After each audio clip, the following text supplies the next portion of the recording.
use much at all, right? Let's see if we can see, because I have this blue bowl. There's not much in there. So I am not going to add very much of this detergent at all. So let's see if you can see how much I'm pouring.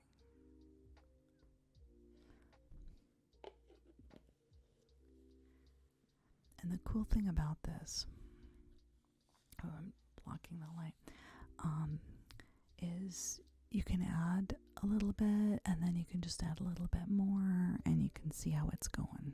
Okay, so, and that is why I always err on the side of a little bit less.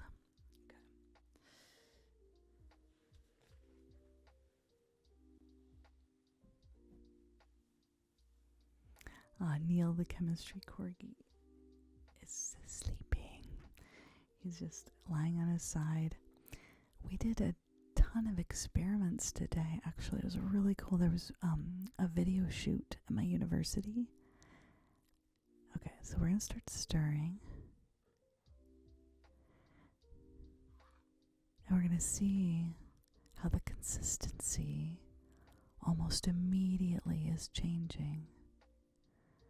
See how it's getting goopy?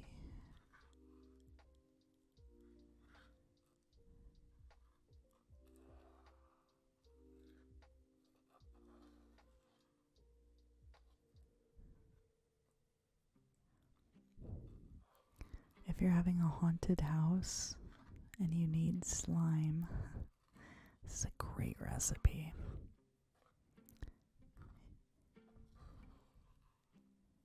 You can make a lot of it very quickly, reliably. Okay, so I'm feeling like this might need a little bit more.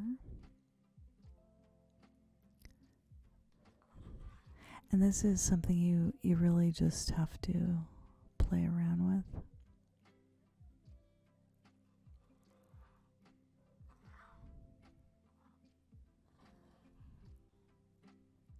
Because I feel like it's a little bit, like, not, notice how I'm not touching it yet? Ooh, but see, that's goopy there. Okay. I'm gonna touch it and see how it's doing. Yeah. It still feels liquidy like glue, so I'm gonna add a little bit more.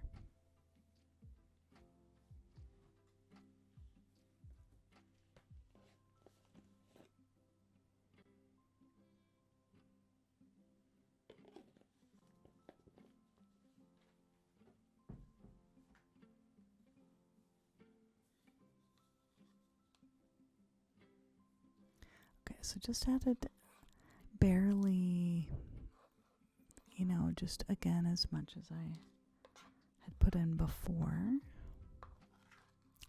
So let me know if you have a favorite slime recipe. I don't know how many slime people are with me right now, or if you've made it before, or if you've not made it before. See, this is much thicker. It's turning into a blob. Got the blob going.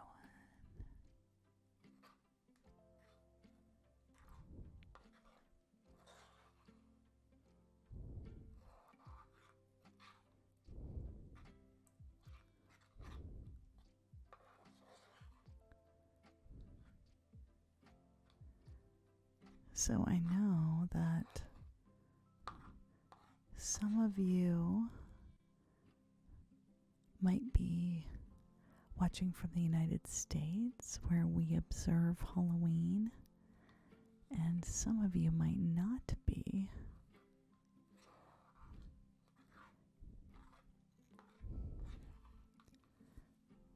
But in the United States, we love all these spooky things this time of year. And these haunted houses we have all sorts of scary stuff, and things like slime are always fun to play with or depending on how you're doing it, sometimes, like if you have a bunch of kids and you're having a party, you can have them put their hands in it, like, oh, these are the guts of the, lost people that were caught by the monster, and then you feel their goopy guts, and just stuff like that, just to make it more fun. Spooky. Well, some people like the really scary stuff. Okay, how many people out there like the scary movies? I haven't watched any this year. Okay, I'm going to try a little bit more. And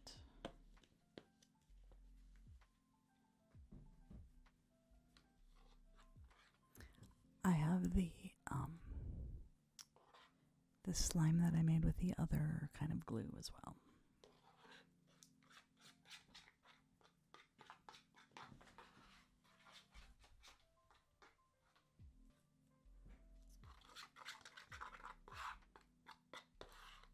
All right. Now, see, what's interesting with that clear glue is that it turns more white, so it doesn't stay perfectly clear. Whereas the white glue, after adding the Tide detergent, I did this a little bit ago. I made sure I had enough of the Tide detergent in there. And I just tried a small amount. Remember, you can do this with as much as you want if you have a lot of glue. And it is so nice for some people for stimming or just playing with it, just looking at it. And in some ways, like speaking of Halloween, if you stretch it in a certain way, and then look at how this all goes back together. Yeah, it does look cool, I agree. If you stretch it in a certain way, it looks like spider webs. Let's see if I can get it to do kind of that. Stretch.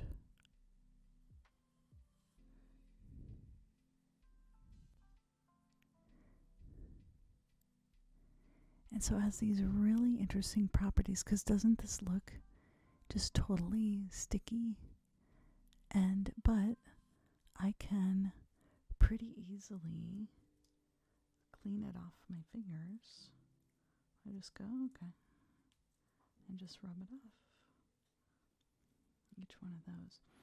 So it has these properties of being sticky like glue, but not really sticky, because I can just pretty easily take it off. Relatively easy. I'm definitely going to I'll wash my hands before I touch my computer, but overall it's pretty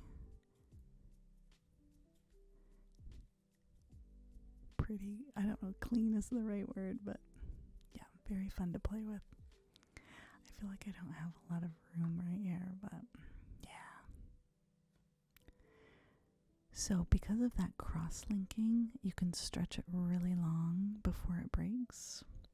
Okay, you can make these really long strands of it.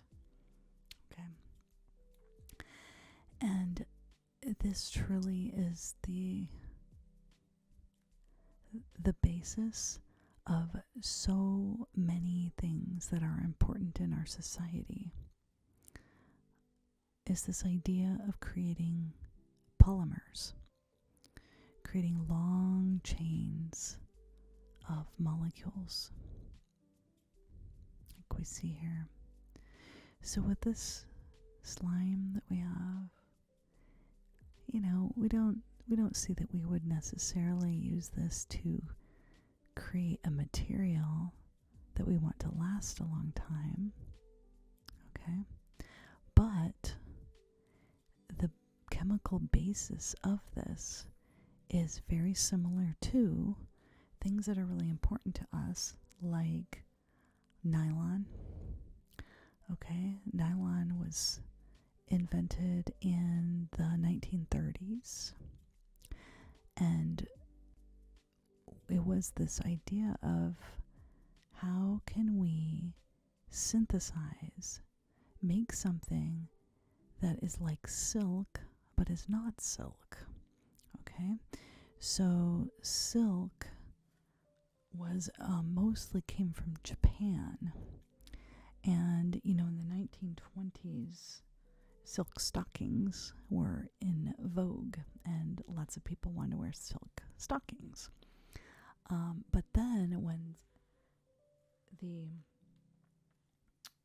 because of geopolitical issues, it was much more difficult for people in the United States and perhaps all around the world to be able to get silk. All right.